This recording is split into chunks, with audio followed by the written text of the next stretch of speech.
Halo Sobat Kompas, senang sekali kalau hari ini kita ketemu lagi. Pastinya dengan obrolan-obrolan seru dengan tamu-tamu kita hari ini. Dengan saya Terence Palat. Dengan saya Mahansa Sinulinga. Dalam obrolan K ya Mbak ya? Obrolan penuh makna. Oke Mbak Terence, tamu kita siapa aja nih kali ini Mbak? Langsung aja kita tanya Mas. Oh, iya. Oke, ini pasti Mas Christian. Nah Mas Christian cerita dulu deh. Mas Christian tuh dari mana, siapa, tiba-tiba ada di sini gitu. Oke, terima kasih Mbak Terence, Mas Aca atas undangannya. Saya Christian dari Litbang Kompas, saya peneliti. Kalau di Litbang Kompas itu ada yang namanya Departemen Riset Strategis. Nah, saya adalah bagian dari Departemen Riset Strategis yang ada di salah satu unit ya di Litbang Kompas. Thank you Mas Tian. Mas Tian panggilannya Mas Tian, panggilannya Mas Tian. Oke, baik. Yang di sebelah saya ini Mbak Erika ya. Silakan Mbak memperkenalkan dirinya Mbak. Oke, nama saya Erika. Saya mengelola Rumah Kebangsaan, salah satu organisasi yang selama ini kita aktif mengusung isu-isu nasional. Dan pada saat ini kita punya program yang namanya Arifin Panigoro Dialog. Kita membahas isu-isu nasional, kebijakan-kebijakan apa yang diambil pemerintah, dan ini merupakan diskusi yang multisektoral ya. Jadi kita mempertemukan stakeholders untuk membahas satu isu tertentu, dan itu secara rutin setiap 2 bulan sekali. Banyak ya kegiatannya pastinya ya Mbak, dan isunya pasti tadi multisektoral dan pasti menarik. Nah, kali ini juga pasti obrolannya harus yang menarik. Oke. Beberapa waktu belakangan ini kita kan sering dengar mengenai energi hijau atau ekonomi hijau gitu ya.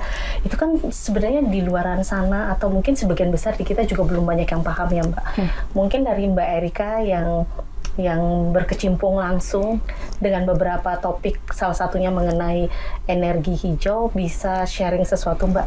Apa sih yang perlu diedukasi ke publik terkait mengenai mungkin diawali definisi atau apa nih? Monggo Mbak, silakan. Oke, jadi sebenarnya kenapa muncul satu program namanya ekonomi hijau gitu ya. Ini karena adanya persoalan yang kita hadapin, dan ini bukan masalah yang dihadapin Indonesia, tapi ini masalah global. Jadi kita menghadapi ada 2 sebenarnya. Masalah kerusakan lingkungan dan perubahan iklim. Dimulai dari 2 itu. Kita kemudian melihat bahwa ini harus ada aksi besar bersama untuk menangani masalah ini gitu. Tapi kemudian tidak sekedar kita menyelesaikan masalah lingkungan dan perubahan iklim ini, tapi bagaimana ini bisa berdampak terhadap kehidupan masyarakat dan lingkungan sosial. Maka kemudian muncullah yang namanya ekonomi hijau ini. Dan ini bukan hanya di Indonesia, tapi ini menjadi agenda global. Ini ya. Jadi sebenarnya kalau bicara ekonomi hijau itu kan konteksnya apa sih yang mengawali untuk sebuah action yang dilakukan dari Rumah Kebangsaan, atau sebenarnya yang sudah terjadi di masyarakat saat ini? Oke, jadi sebenarnya kan ini ada call for action dulu ya di tingkat global, dan di beberapa pertemuan global juga sudah dibahas bagaimana sih sebenarnya negara dan dunia itu sama-sama berkolaborasi, bergandengan tangan, tidak hanya pemerintahnya, tetapi juga masyarakatnya dan stakeholders lainnya untuk mengurangi tadi dampak perubahan iklim serta kerusakan lingkungan. Karena kita tuh sekarang merasakan kayak sekarang kita merasakan hawa yang mungkin ekstrim sekali gitu ya. Kalau panas banget, atau misalnya badai besar waktu itu di Eropa kan belakangan ya, kita lihat di berita, kita dengar bahwa terjadi bencana alam yang luar biasa. Jadi ini bukan lagi hal yang sepele gitu, tapi ini harus segera diantisipasi. Nah, kemudian dari pertemuan-pertemuan negara global itu muncullah agenda bersama untuk tadi membuat sebuah program di mana negara-negara dan semua stakeholders yang ada dalam negara-negara itu bisa sama-sama berkolaborasi gitu. Nah, dampaknya tidak hanya sekedar untuk lingkungan dan iklim, tapi juga untuk masyarakat. Jadi dampak ekonomi dan sosial kepada masyarakat itu tidak boleh sampai terlupakan gitu. Jadi muncullah kemudian ekonomi hijau ini. Menarik Mbak nih.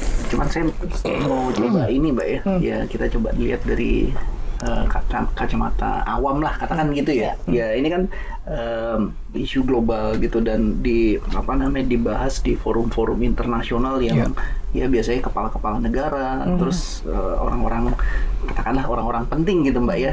Nah sementara buat rakyat kebanyakan gitu ya, masyarakat yang sehari-hari itu kan jadi terdengar isu yang terlalu jauh yang mungkin ya nggak pengaruh langsung, walaupun sebenarnya berpengaruh langsung ke mereka. Bagaimana kita bisa menyampaikan isu ini kepada mereka gitu? Kira-kira apa sih yang mungkin mereka langsung rasakan, dan kalau mereka tidak katakan berkontribusi, itu nanti mereka sendiri yang rugi atau apa ya, yang merasakan akibat buruknya gitu ya.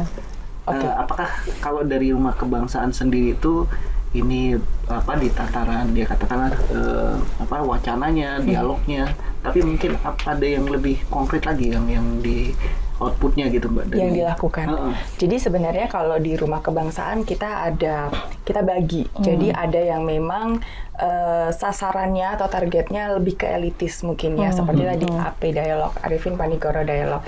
Kita mengundang para pembuat kebijakan dari mulai pemerintah, legislatif, terus kemudian private sector, swasta, teman-teman dari NGO pun juga kita libatkan karena mereka yang punya jaringan sampai ke grassroots gitu. Pemerintah dan teman-teman private sector mungkin agak jauh jangkauannya kepada masyarakat. Nah, sedangkan kan kalau NGO ini dekat dan mereka banyak melakukan program-program di lapangan gitu. Nah, kita juga punya program turunannya dari Arifin Panigoro Dialog, Youth Leader Forum, di mana kita memang menyasar pada generasi mudanya. Anak muda ya. Iya, generasi mudanya, anak-anak mudanya yang memang sudah kita istilahnya kita pilih, di mana mereka bisa mempengaruhi suara-suara anak muda, mempengaruhi actionnya anak muda gitu. Jadi kalau dibilang influencer, ini bukan hanya sekedar influencer fashion, influencer di mungkin sesuatu hal yang lebih pop gitu ya. Tapi ini kan juga menjadi isu bersama yang harus menjadi concern bersama gitu. Jadi kita membutuhkan teman-teman influencer ini yang bisa juga mempengaruhi teman-teman muda gitu.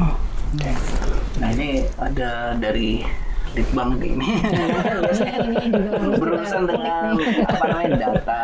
Iya, betul. Nah jadi pengen tahu juga tadi kan Mbak Erika sudah menyampaikan ini harus jadi concern bersama, dan ini juga sudah gimana caranya nih message ini bisa sampai ke masyarakat.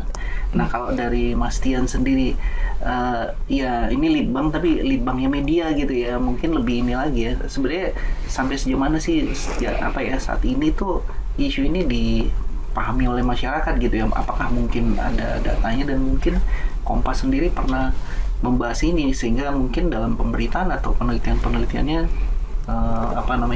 mengulik soal energi dan ekonomi hijau ini. Iya, mungkin kalau saya mencoba untuk memberikan pandangan dari yang pengalaman pernah kita lakukan ya Mas. Jadi waktu itu kita pernah melakukan sebuah penelitian, ini kolaborasi begitu ya, kalau di kita ada istilahnya konten kolaborasi begitu.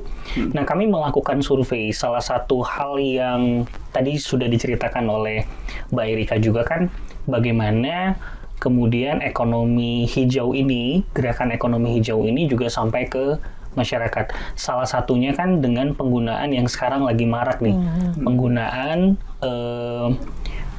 motor listrik. Ya kalau kita lihat motor dan mobil listrik atau electric vehicle, EV ya, sekarang lagi tren sekali ya.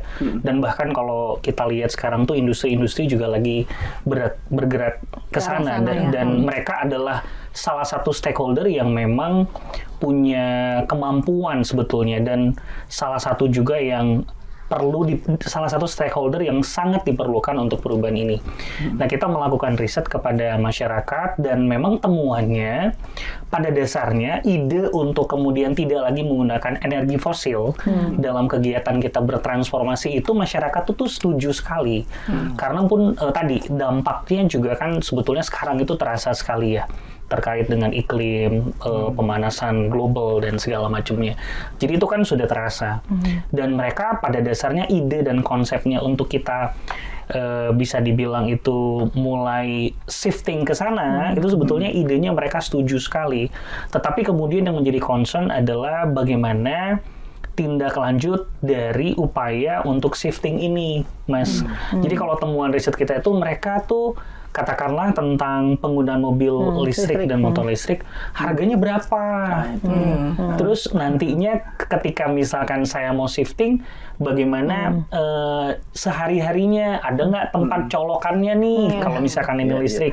Terus kira-kira kendaraannya ini durable nggak sih? Tahan lama nggak sih? Nanti jangan-jangan malah rusaknya cepat gitu dan segala macam gitu. Karena itu yang menjadi concern. Kita tahu persis kalau publik itu kan yang paling dekat dengan mereka adalah hal begitu. Kalau saya menggunakan energi fosil, itu ritmenya kan udah dapat. Tapi kemudian kalau shifting ke motor ataupun mobil listrik tuh bagaimana gitu. Nah, ini menurut saya menjadi salah satu PR juga sih, Mas. Kalau dari temuan kita ini bagaimana kemudian upaya berbagai stakeholder itu, pemain industri, pemerintah, untuk juga mengedukasi masyarakat sambil juga menceritakan programnya apa, gitu, targetnya apa, dan kemudian kita ini sebagai masyarakat apa yang bisa kita dapatkan, keuntungan apa ketika kita misalkan shifting.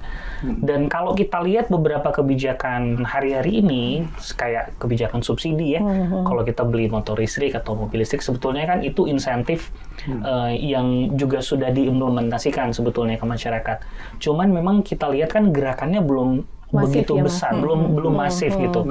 Hanya menyasar pada segmen ekonomi menengah dan ekonomi atas. Sementara masyarakat ekonomi bawah yang notabene ini adalah paling besar di kita ini memang belum sampai ke sana. Mereka masih fokus pada kebutuhan pokok, yang kebutuhan primer yang mereka tuh juga sekarang ini kan lagi struggle dengan itu. Nah, menurut saya ini ini PR yang terbesar sebenarnya. PR terbesar sebetulnya tantangan dari riset yang kita lakukan, Mas.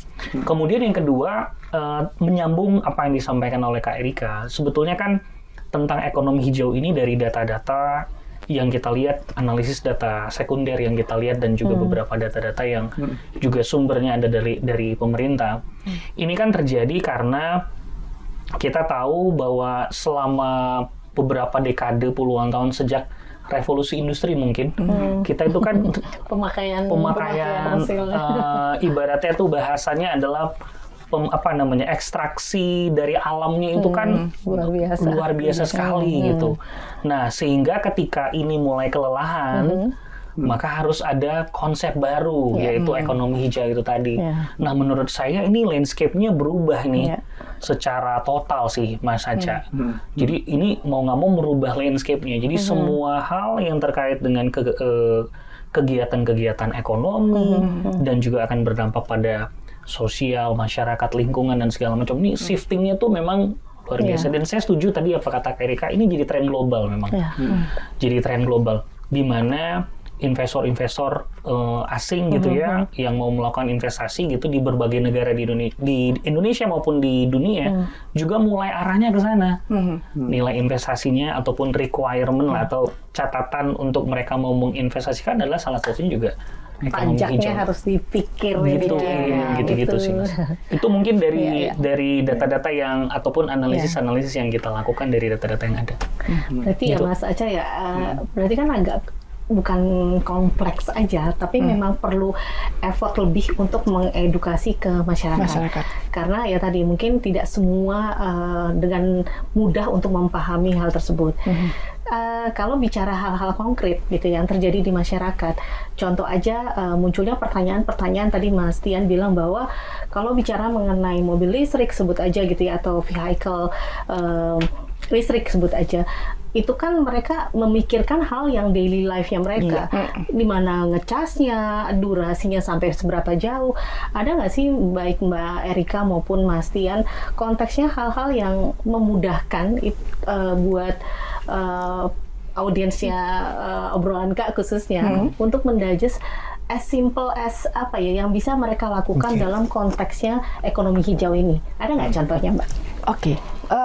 Mungkin ada beberapa contoh. Jadi misalnya kemarin waktu kita ada masalah dengan polusi udara. Nah, ini kan karena tadi ya, banyak kendaraan-kendaraan yang menggunakan BBM, di mana BBM itu kita masih menggunakan energi fosil, gitu ya.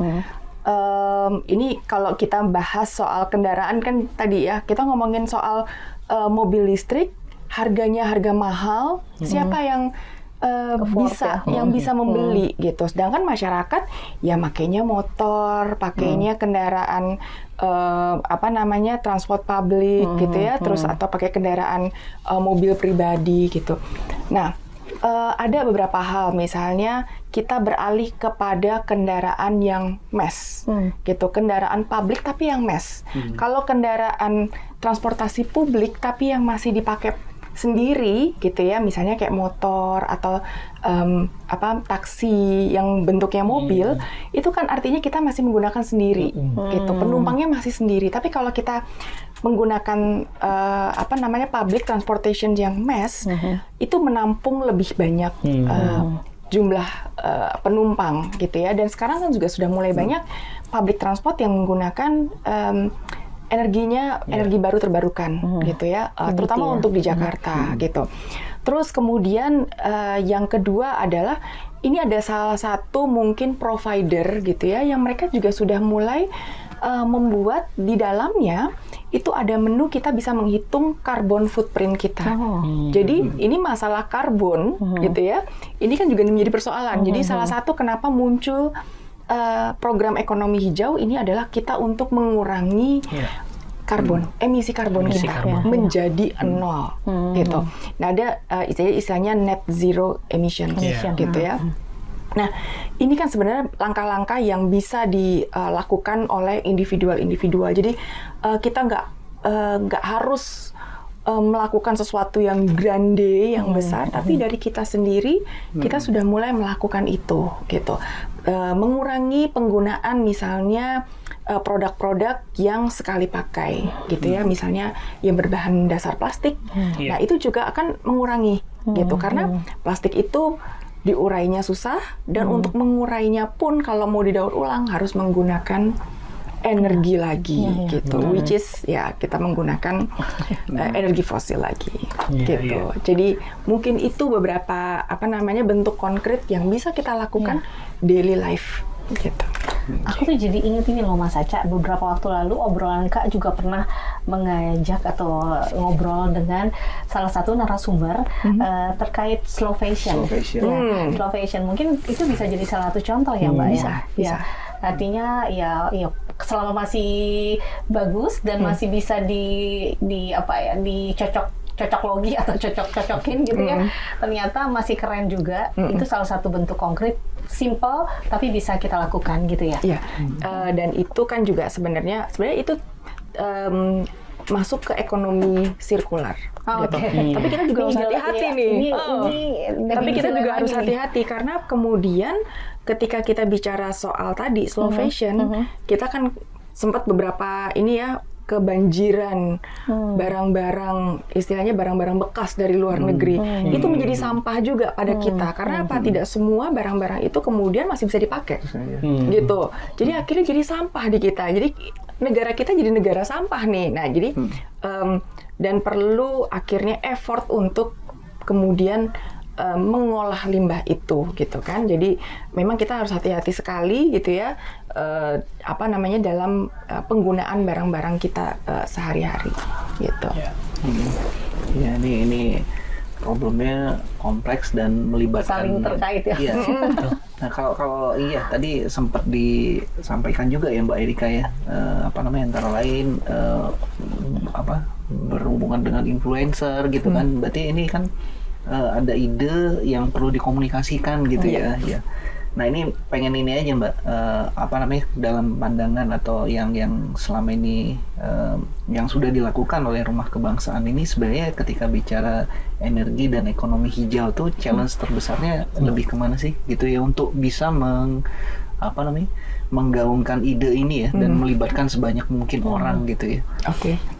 Kalau tantangan kita tuh ada 3 tantangan besar. Yang pertama terkait dengan kelembagaan, kebijakan, Terus yang terakhir adalah soal pendanaan.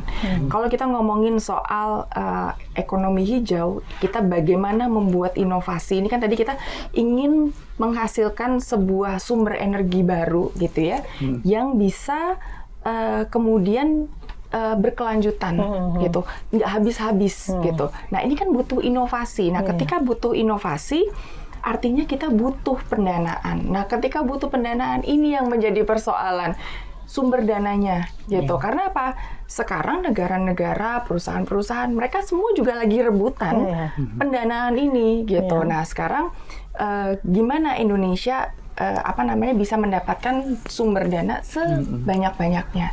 Makanya muncul yang taksonomi ekonomi berkelanjutan. Itu yang dimana memasukkan salah satunya adalah pendanaan untuk ekonomi hijau ini. Berarti dari sisi regulasi juga Dari otomatis regulasi, ya. iya benar. Kalau dari catatan kita itu sempat, kalau dalam analisis kita itu, kalau kita mau benar-benar pindah nih Mbak, ekonomi Shifting hijau, tadi ya. shifting itu tadi pindah itu membutuhkan tuh kurang lebih 67 sampai 70 ribu triliun tuh. Pendanaannya. Kalau dari sisi pendanaannya. Jadi kalau kita mau benar-benar, karena kan kita juga tadi sempat disinggung, kita punya target mengurangi emisi juga kan. Kalau dari data kita tuh harus dikurangin 29%, tapi kalau melibatkan organisasi internasional tuh sampai 41%. Itu harus diturunkan emisi karbonnya kita. Nah itu kan budgetnya tuh besar sekali. Karena itu tadi, ini bukan sekedar sporadis dilakukan satu-satu, tapi itu tadi landscape-nya itu. Jadi kita ngomong dari hulu sampai hilirnya itu adalah harus kaitannya dengan framework ekonomi hijau. Karena itu pendanaannya itu jadi sangat besar. Nah, 70 ribuan triliun atau ya kita bisa bilang 60 sampai 70 ribu triliun itu, sementara kalau dilihat dari realisasinya kita, APBN-nya kita masih sekitar 800-an triliun gitu yang sudah dialokasikan. Jadi makanya tadi sektor swasta, sektor industri, dan mungkin lembaga-lembaga donor itu ya, itu tuh mereka punya peran sekali Mbak, kemudian untuk supaya ini kita masih ngomong soal Indonesia ya, kita belum ngomong soal Ngomongin dunia. belum ngomongin dunia, artinya tentu saja kan kalkulasi ini kan mengacu pada besaran negara itu sendiri. Kalau untuk mungkin katakanlah negara dengan ekonomi terbesar, katakanlah Amerika, kemudian China, itu kan mereka juga pasti mengkalkulasi. Di kita aja udah segitu tuh, apalagi di negara-negara yang lain. Jadi memang ini menjadi challenge sekali sih untuk kita shifting dari ekonomi yang sekarang ini kita bisa bilang nih ekonomi as usual dengan ekonomi hijau gitu tadi ya. Kita bisa bilang ekonomi non hijau atau ekonomi konvensional lah. Mungkin bisa dibilang begitu. Jadi memang effortnya itu dari sisi pendanaan itu tadi yang sempat disinggung itu besar sekali. Kalau yang jadi krusial tuh lebih kemana berarti sekarang Mas ya? Sekarang ini kan perusahaan terbuka itu juga udah ada ini sendiri kan ya, tuh ini kan kaitannya dengan ESG gitu ya. Nah itu apakah memang harus artinya ada regulasinya berarti ya? Betul. Harus ada yang katakan tuh memaksa gitu ya, gitu, atau ada hal-hal lain yang kira-kira mungkin bisa dilakukan untuk lebih memperkuat ini? Sebetulnya kalau dari tadi ya, aspek kebijakan itu memang kan kalau nggak salah kan sekarang ini mungkin nanti bisa diupdate sama Kak Erika juga kan, ada upaya, ada undang-undang yang mendasari perubahan itu ataupun shifting itu, karena bagaimanapun tentu ini kan harus dikelola supaya masing-masing stakeholder itu bisa tahu bagiannya itu dalam konteks perubahan shifting itu tuh seperti apa gitu. Karena kalau misalnya tidak ada dasar undang-undangnya juga nanti bisa salah juga. Nah ini kan kalau nggak salah sekarang dalam proses untuk dibahas ya di pemerintah begitu dan juga DPR. Nah itu dari sisi kebijakannya Mas. Yang kedua mungkin dari sisi stakeholder yang perlu mengambil peran. Salah satu contohnya tadi yang disebut Mas Aca tentang perusahaan-perusahaan ya. Jadi sekarang ini kalau untuk perusahaan-perusahaan di Indonesia, mereka ini juga sudah mulai membuat program-program dalam proses pelaksanaan bisnisnya mereka, dalam menghasilkan produk, kalau itu dia produk ataupun pokoknya dalam proses bisnis dan landscape mereka itu harus net zero emission itu tadi harus sampai ke sana juga. Jadi proses bisnis ini juga harus dimulai. Kalau nggak salah tahun lalu atau 2 tahun yang lalu kami dari Litbang Kompas juga diminta oleh salah satu bank di bank global ya, kolaborasi pada waktu itu mereka udah ada awarding tuh Mas. Awarding tentang net zero emission itu. Jadi bagaimana mereka mengkurasi perusahaan-perusahaan yang memang sudah menerapkan ini dalam proses bisnisnya mereka, nah itu dikasih awarding. Nah, itu tuh mungkin juga salah satu yang men-trigger ya untuk perusahaan, karena tadi itu perusahaan ini punya peran yang cukup besar. Kalau dalam catatan kita itu, kalau dilihat dari sisi stakeholder kan akademisi udah pasti, pebisnis, kemudian komunitas tadi ngomongin soal NGO atau komunitas NGO, kemudian ada pemerintah sudah pasti dan ada media juga. Nah ini adalah stakeholder yang harus bisa berkolaborasi sehingga ekonomi hijau yang kita inginkan ini bisa berjalan dengan baik dan tadi impact-nya juga ada di masyarakat. Salah satu mungkin dari data kita juga ternyata ekonomi hijau ini kalau dilakukan secara konsisten itu bisa membuka lapangan pekerjaan itu jauh lebih besar ternyata Mas. Dari ekonomi yang konvensional atau yang sekarang ini kita bisa bilang konvensional ya, ekstraksi dari alamnya kita. Jadi ternyata peluangnya dan bahkan dampak ekonominya itu jauh lebih besar sebetulnya dibandingkan dengan kalau kita bertahan dengan konsep ekonomi yang sekarang, dampak lingkungan suatu saat akan habis. Itu dampak ekonominya kalau dihitung-hitung itu bisa menggerus pertumbuhan ekonomi yang udah selama ini jalan. Jadi memang ini kita ada dalam dua pilihan yang dilematis ya kalau kita lihat dari beberapa data-data dan hasil dari telaahannya kita. Gitu kira-kira Mas. Tadi Mbak Erika kalau saya sempat menyinggung mengenai anak muda ya. Ini juga kan bagian dari stakeholder gitu ya. Beberapa informasi banyak bilang bahwa Gen Z atau bahkan milenial dan Gen Z itu ada kecenderungan mereka care. Mereka mau consume, mereka mau beli suatu produk, tapi produk itu minimal harus ramah lingkungan gitu ya. Itu kalau dalam bentuk dorongan gitu ya. Tapi sebenarnya ada nggak kesadaran yang ditemukan oleh baik teman-teman Litbang maupun dari Mbak Erika mengenai peran anak muda yang bisa konkret untuk tadi membangun ekonomi hijau? Sebenarnya sudah mulai banyak muncul anak-anak muda yang punya concern di situ. Terutama misalnya sekarang isu yang lagi naik adalah soal carbon share. Nah, jadi ini kita punya IDX Carbon gitu ya, yang memang baru di Indonesia gitu. Kalau di dunia kita ini urutan masih masuk 10 gitu ya, tapi Indonesia bukan yang pertama gitu. Jadi ada yang namanya IDX Carbon. Jadi tempat di mana kita bisa jual beli karbon gitu. Jadi ini sebenarnya malah justru banyak teman-teman muda gitu yang tertarik untuk menggeluti ini gitu. Jadi misalnya di perusahaan-perusahaan gitu ya, sekarang kan banyak perusahaan-perusahaan yang merekrut anak-anak muda gitu ya, terutama perusahaan-perusahaan yang bergerak di isu energi. Kita kan punya banyak sekali nih gitu. Nah ini ada ternyata teman-teman muda yang mereka pengen belajar gimana sih caranya kita bisa ikutan nih gitu, contribute gitu. Ternyata misalnya ada yang ayo deh kita sama-sama nanam pohon gitu ya, terus kemudian kita jual, ini bisa nggak ya? Jadi nanti si karbon yang kita hasilkan itu bisa dibeli gitu sama misalnya either perusahaan yang membutuhkan itu tadi. Gitu. Jadi sebenarnya banyak anak-anak muda yang concern, cuman tinggal pemantiknya aja nih, gitu. Jadi sebenarnya anak-anak muda ini mudah sekali ya kalau ngelihat ada mereka generasi yang kreatif ya, generasi yang kreatif gitu. Dan tadi ngomongin soal lapangan pekerjaan, ini sangat menyentuh di anak muda, butuh lapangan pekerjaan, gitu. Di Green Economy Index-nya Indonesia yang dibuat oleh Bappenas itu masuk salah satunya.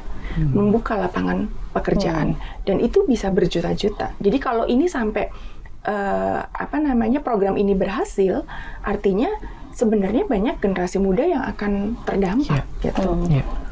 Kalau dari beberapa temuan riset, ada pernah kami juga mencoba menemukan itu ya Mbak ya. Kalau kita lihat ini anak-anak muda, kita juga agak surprising. Selama ini kan kita mungkin melihatnya anak muda itu lebih cenderung untuk tidak peduli, konsumtif, itu kan mungkin label lah, stigma yang diberikan. Tapi ternyata dalam temuan riset itu dilakukan, dalam survei yang dilakukan itu ternyata mereka juga concern sama isu soal lingkungan, soal perubahan iklim tadi yang sempat diskusi. Mungkin karena mereka seharian udah mulai panas ya kayaknya dunia nih ya kayaknya. Jadi ada kegelisahan itu dan kemudian isu ini coba dimunculkan, ternyata mereka juga punya concern ke arah sana. Cuman bagaimana ini menjadi lebih luas lagi karena kita perlu tahu kalau kemarin kita masih hangat nih pemilu ya. Kemarin tuh pemilu kan jumlah pemilih mudanya itu kan 50% lebih kan dari total pemilih kita, jumlah pemilih di Indonesia. Nah ini kan sebetulnya kekuatan bagaimana mereka mampu juga menjadi faktor yang bisa mendorong ataupun membantu isu dari ekonomi hijau ini dan implementasi dari ekonomi hijau ini bisa lebih cepat. Nah, tinggal caranya sih. Ini menurut saya yang perlu kita perlu melakukan kolaborasi yang lebih luas lagi, tindakan konkret yang lebih luas lagi. Kemudian tadi saya sempat juga belum menyinggung soal UMKM, Mbak.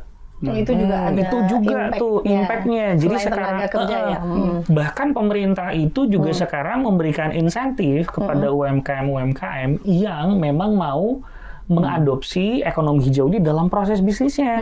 Nah, kalau dalam data-data kita tuh ada tuh insentif yang diberikan ke mereka. Insentif tuh bisa modal pinjaman lunak, dikasih bantuan modal supaya proses ini juga terjadi di UMKM. Kita tahu UMKM itu kekuatan bisa dibilang tuh tulang punggung ekonomi kita juga.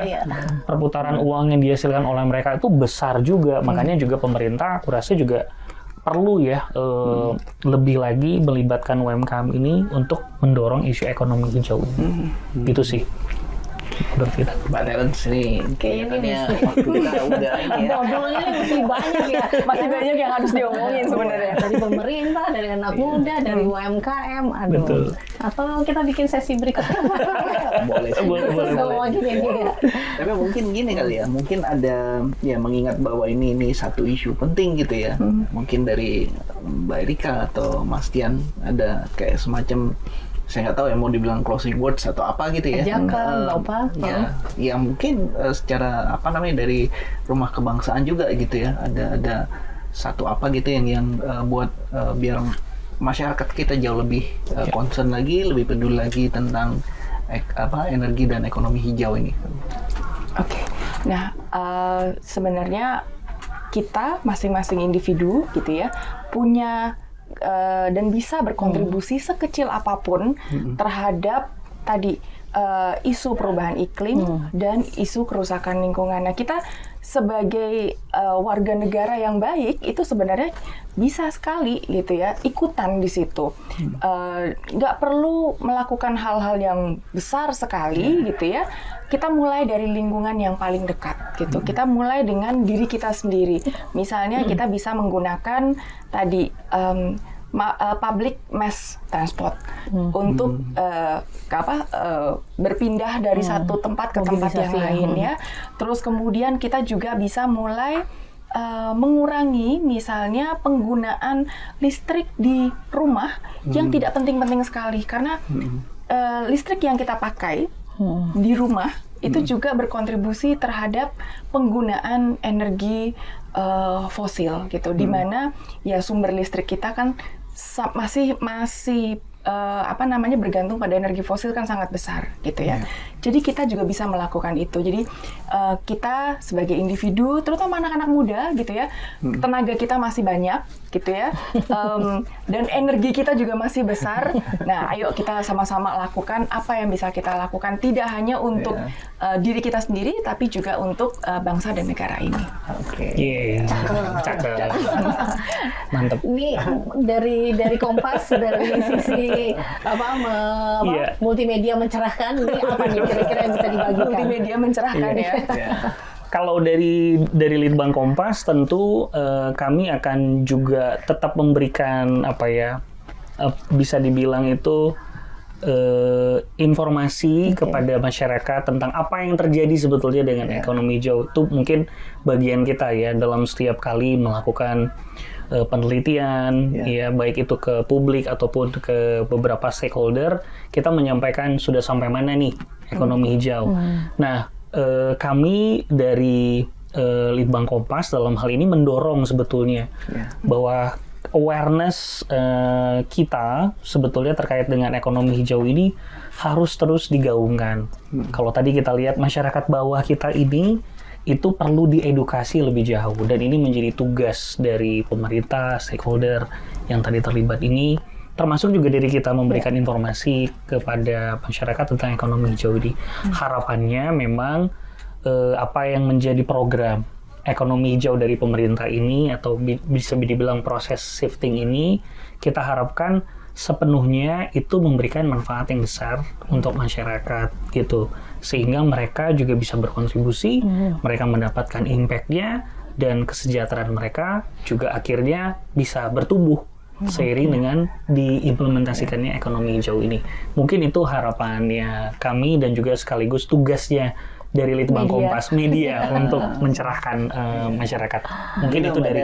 Jadi melalui acara ini juga, ini kan memberikan informasi yang kita berharap ya mencerahkan juga buat audiens kita. Dan kalau sudah menjadi orang-orang yang tercerahkan, mestinya juga mereka bisa menyebarkannya dan membagikan kepada dan melakukannya. Aduh, seru banget. Siap-siap aja nanti kita culik lagi untuk cerita mengenai ekonomi hijau berikutnya.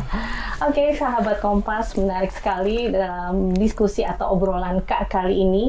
Pastinya obrolan yang penuh makna buat seluruh audiens Kompas, dan saya Terence Palar. Saya Mahansra Sinulingga, serta kedua tamu kita, Mbak Erika Widyaningsih dari Rumah Kebangsaan dan Mas Tian dari Litbang Kompas. Oke. Terima kasih. Sampai ketemu.